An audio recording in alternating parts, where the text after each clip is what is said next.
Good morning guys. Guys, ako ng aking papadala na rubber dyan sa Sibugay sa Zamboanga. Ito na, Sir Gallego, yung ID niya at saka certificate uniform. Yan. Okay, sasabay ko na rin yung kay Jimboy ng Batangas. Jimboy, dito na. Jacket at dito belt. Siyempre, sabi ko sa'yo, bibigyan na kita ng extra na So, yan, ayos ko lang. So, may katanungan pala dito yung isa nating senior, no? Kaibigan nating matindi to. Nasa Irigan na siya ngayon, dyan sa May Bicol. Sir Bigfoot Renato, no? Medyo confused lang siya dito. At the beginning of the game, the score erroneously recorded the personal foul of B3 on B1. If the error is recognized, the error is in record keeping can still be corrected. Pabaliktad kasi itong sinet ni Sir when the game clock shows 2 minutes or less in the port.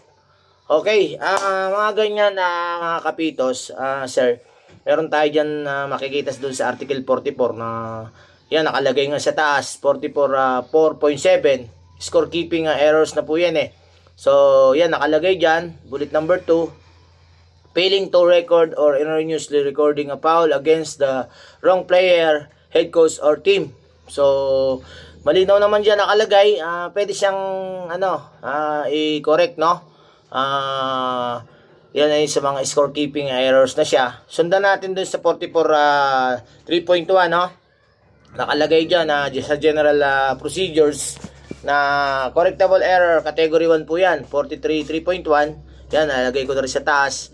To be correctable, the error must be identified by the referees, commissioners if present, or table official as follows. So dun sa bullet number 3 natin, nakalagay din dyan, if the error occurs after the game clock shows yung mga 2 minutes less na po siya, nangyari siya, overtime period, error must be corrected before the ball becomes live, no?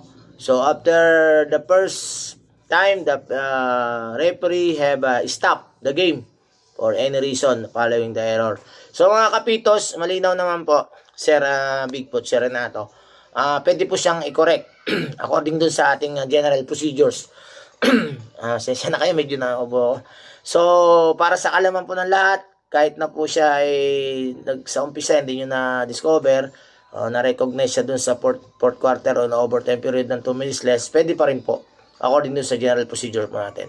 Article 44 po ang correctable error natin po dyan, 44.3. Okay guys, thank you. I hope may nakuha na naman kayo na-miss ko kayo. Matagal na ako hindi nakapag-ganito. Dun sa mga question nyo, busy kasi tayo minsan.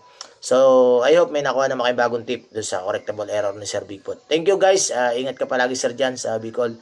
See you. Bye-bye. Be safe always.